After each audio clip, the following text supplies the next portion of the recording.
What's up, guys? We're here today with my good friend Eclipse Darkness. We're talking about his dedication, his resilience, and his determination that led him to land a Sync Titan award. I think now he's into over 1,000 placements, on his way to 5,000 placements. And he's going to give you the secret sauce on how to stay in the zone. Check it out. All right, we're here today with Eclipse Darkness. Should I call you Eclipse? Yes, sir. Eclipse Darkness. You got it right. There you go. When we met, I was so impressed with the way you spoke about music and your knowledge of what goes on in sync. For everyone watching, tell them a little bit about yourself and your experience in sync. So, yeah, I go by the name of Eclipse Darkness. I'm an artist, a songwriter, composer, a publisher. I do it all, music library, et cetera, et cetera.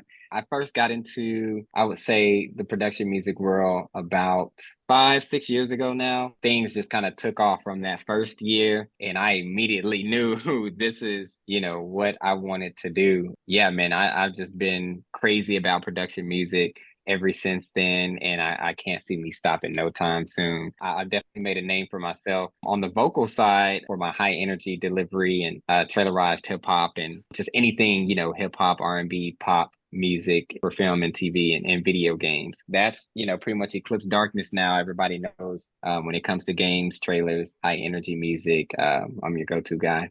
It's awesome. So going back to it sounds like it was 2016, 2017 when you got started. What was the moment? Like what happened to make you think, oh, wait a minute, what's this? I should be doing this. My very first placement was in the movie with Nicolas Cage. I believe it was called 211. 211 or 411 it was the name of the film. I was like, for my very first placement, it was the very first song I did for a music library. It got placed, and I was like, wait a minute, okay, this is how much we can make for a movie, sync placement. And then working with Universal First Come Music, my very first engagement with them was very successful as well. And they flew me out, to perform in Vegas. And that was enough for me. Within the first year, I was like, this is definitely something I can do and uphold for a long period of time. What were you doing before that? I was working a 9 to 5. I was a supervisor and handling social media and running ads and things like that, helping the company grow. But I was still also doing music, commercially as an artist or mainstream as an artist and working with different brands, putting records and singles and albums out and performing. But yeah, once that first placement came about, I actually, quit my job and just went full time music on production music, basically. And I thank God for it. Best decision of my life. What would you say is your percentage of placements that you've gotten working with a music library representing your songs versus going direct to music supervisors? It's been a higher percentage working with the library only because I started out that way and then just kind of continued to, go that route. I have ran into a few music supervisors working with Marianne Van Zeller with her show. It was like I worked with them directly, but I showed them a song that was in a library with APM music. And so they still, wanted to use that record and went the library route, to get the record they wanted. But it still boiled down to them still working with me directly. So majority of my stuff is like 95% from library. The other small percentage, I would say, only because I haven't decided to just continue to go the direct supervisor route, which we plan on doing the remainder of the year now, since we have a couple of deals and libraries in place to where it's like, okay, I think this is our set number where we want to stop at instead of growing and overwhelming ourselves with work. I think now we're going to start building up our supervisor contacts and just working with them directly more so. You make a great point about having a certain number of clientele that are libraries and kind of capping that, obviously building those relationships and building those catalogs within those libraries, but keeping that to a handful or so, and then Yeah. expanding the one-to-one network, which would be like the direct to music supervisors. That's a really wise idea. Yeah. I try to be really strategic about all of my business dealings, especially since I have a team, of like 70 plus composers that I work with. So my job is to make sure that everybody sees success. There's enough to go around to where everybody can be successful and can start doing this full time. So good balance is definitely a key and jewel to like success, right? Because working with supervisors, we all know, you knock out some middleman and direct to the source. But at the same time, with the music library, that's still kind of working for you. Supervisors are going there and doing searches and still able to pick up and use your music without taking up much of your time. So it's kind of like we got to figure out how to be everywhere and have things working for us in all different places and all different angles without us exhausting and overwhelming ourselves doing so much work. So that's been working out for me, and just kind of growing on that and capitalizing on that balance has been key for me. There's like a delicate balance between the creative part of us, but of course Yes. the reality is is you have to also handle the business in order to facilitate being able to spend your days in a studio. There's that balance, of course. When it comes to you and your business, what does that balance look like? During any month, I'll have 2 weeks where I will go into creative mode, and I'll knock out maybe 2 or 3 albums during that time, because I'm recording every day. So I can knock out like maybe 2 songs. Last week I did 3 songs in one day because I was just feeling it. And then, the next day did 2 songs and so on. But I try to spread it out for 2 weeks out of the month, and then another 2 weeks out of the month focusing on admin work. Throughout the entire month, in between all of that, negotiating deals, responding, reaching out, making new relationships, and just kind of building our network when it comes to directors, supervisors, libraries, you name it. Right now, I've started working with directors. Matthew Warwick, he's a director who's working on some films that will be distributed with Paramount. They have an incredible budget, independent film. They have a $2 million budget. So it's like we can lock in deals like that, get our name out there even more, especially through, Paramount, find other directors who would like to, do the same thing, pretty much hire us to work on the entire film. That's the route, we want to take. Finding that balance throughout the month to do all of that has definitely contributed to our success, creating, email and networking, and handling admin. But as long as you have a schedule, it can all get done, because we're doing it, but you just got to be really disciplined in order to do so. I had a question for you. You're kind of a unicorn in some ways, because you're like, what I've noticed about you and what you submit, even if you turn something out custom really quick, you are in the zone with your records. You're able to step to the mic and just go, it seems, and you just bang it out. And that's what my friend Dave Tuff, who introduced us, said about you. And then I saw it happen firsthand. How do you get in the zone like that? Like, do you have a method that you use to be able to just go and flow like that? Has it been a lot of practice? What advice would you have for those of us that just can't go like that? Because that I think is really the key to how you're able to balance creativity, and you get 2 weeks of being creative with the business. Because for a majority of creatives, it takes some work to get there. You seem to be there. Like, I may be wrong. Maybe I'm giving you too much credit, but you really seem to be in the zone 24/7. So It really just takes practicing your craft every single day. And I've been doing that since middle school. I literally would rap and write and practice every single day, like no exaggeration. So that's what I tell a lot of creatives. I say, hey, if this is something you really want, you want to get better at it, you have to put in the work. Even if you feel like you're not good in writing or recording, keep practicing every single day. Me, so that I have it on hand. Like, I keep my iPad with GarageBand on there on hand, like everywhere I go. So I'm ready at a moment's notice. I can stop what I'm doing and record. But because I've been doing it so long and practicing and really figuring out my brand and my style as an artist and my sound, I really identified, okay, this is who Eclipse Darkness is. So it's allowed me to knock records out quickly, because I'm not trying to still figure it out. I think that is definitely a big part of it. Once you figure out your sound, who you are as an artist, that'll help you get to that next level, that next step, when it comes to, okay, now I can knock out a complete song in 3 hours, 2 hours, and it's a good quality record. Yeah, now at this point, I love music. So I hear a track, I try not to write or think about it. I just let out what I feel. And so that's kind of my secret. I don't write anymore. I just hit record and I will freestyle over the entire track and lay down melodies. And then I'll go back and listen, and whatever feels good, I'll run with that and then begin to like edit and piece it together. So that's my secret. You know, awesome. you touch on a really good point there, which is about staying true to yourself and being authentic, you know, not overthinking it or trying to be what you think others want you to be. And that, you know, we see Right. that a lot with people who come into the sync space where they get so focused on what supervisors want and then delivering what supervisors want as opposed to just being authentically themselves. And that to me is one of the most amazing things about sync. You don't have to fit into the box that is radio. As a guitar player, I like guitar rock. You don't hear a lot of guitar rock on the radio these days, but you hear a ton of it on TV, where there's the outlet where, okay, I still get to do the thing that I love, which is that guitar-based rock. They're always looking for anything that's unique and authentic. It's fascinating because there's a new series out now called Fallout. The music from Fallout is all 50s style, 40s and 50s style. Right. I guess 50s, right? 50s style. And it takes place like 213 years in the future, right? But the music is all this old, you know, vintage music. And that's what's fascinating about the sync space. If you stay authentic to you, your music will find a home.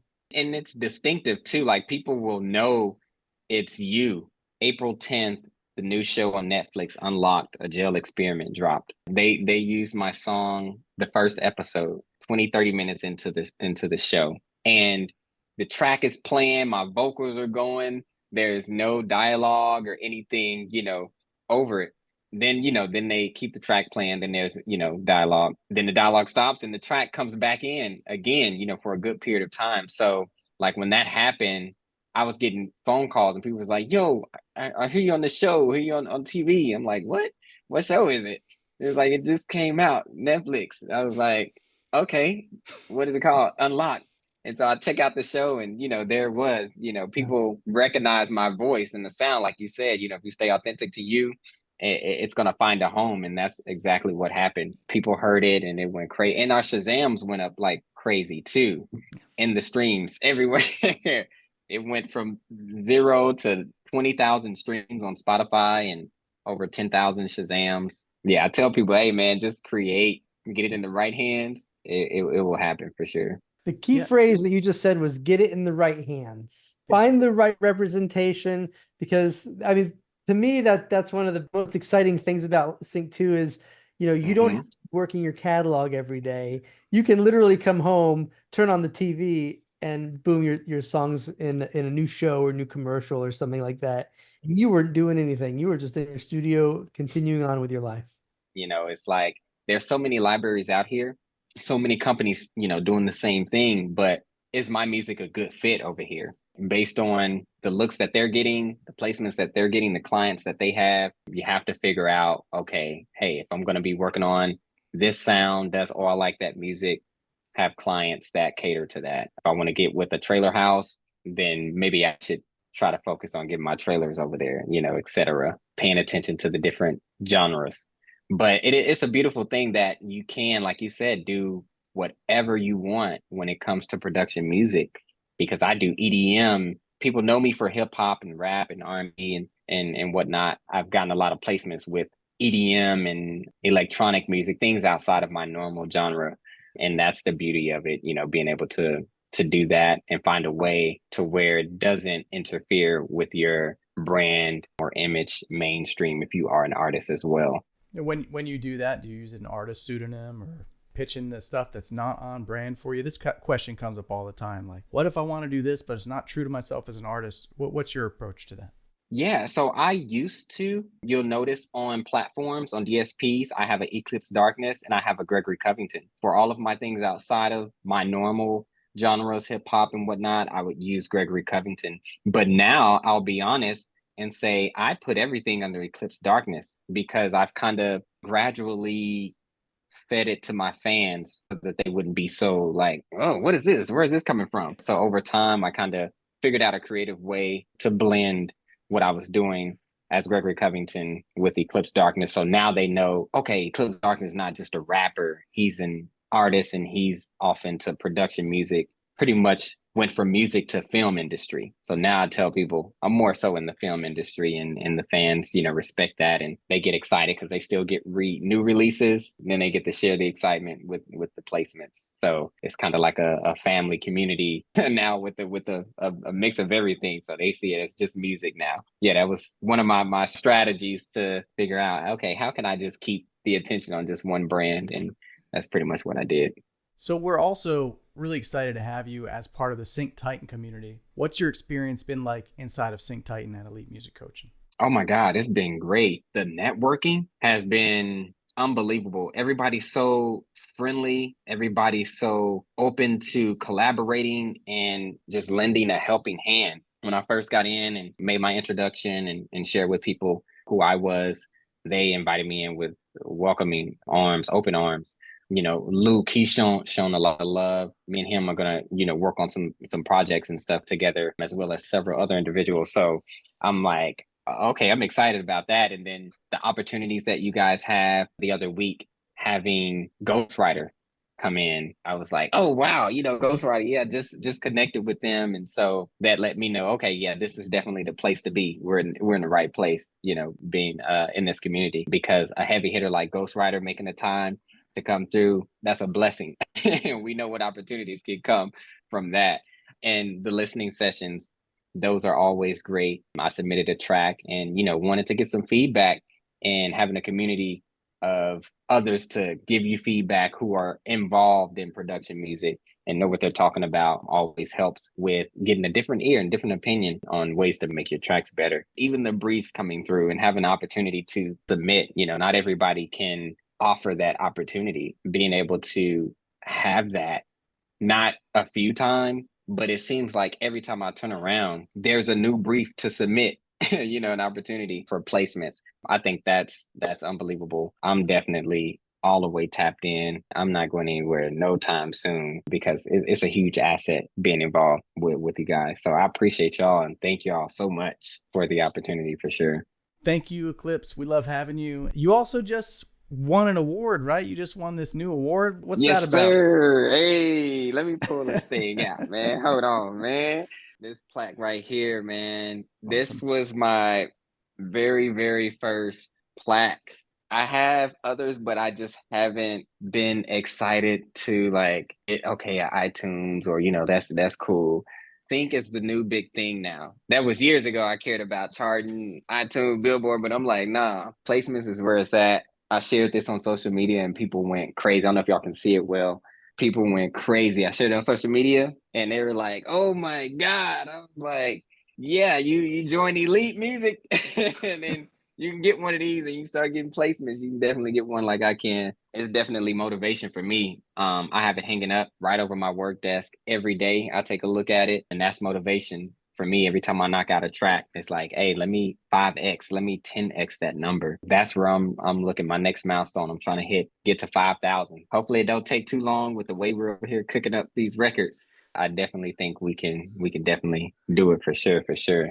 But yeah, thank y'all so much, man. Like, it's beautiful. The wifey was excited. Everybody, my little daughter, she was like, oh, she wanted to hang it up in the living room. I was like, nah, I gotta put this in the office over the work area. So We got to get the Titanium Award going when you hit that 5K. man, I can't wait. I'll keep y'all posted for sure. It's wild though. As you were talking about that, I immediately started thinking of all three of us have gone after the record deal. You make a record and you bust your butt putting it out there. Hope it does well. A year and a half later, you start the process of making the next record, and you always have this hope that like maybe this is going to be the one. Maybe this is going to be the one that actually sets us into the stratosphere. But you also, I mean, I always knew there was an end as well. Like most people are not the Billy Joels who, when they're in their 70s, are selling out Madison Square Garden once a month, right? You've got a time limit on it just because of the way that the market is. But it's funny, as you were talking about like 5,000,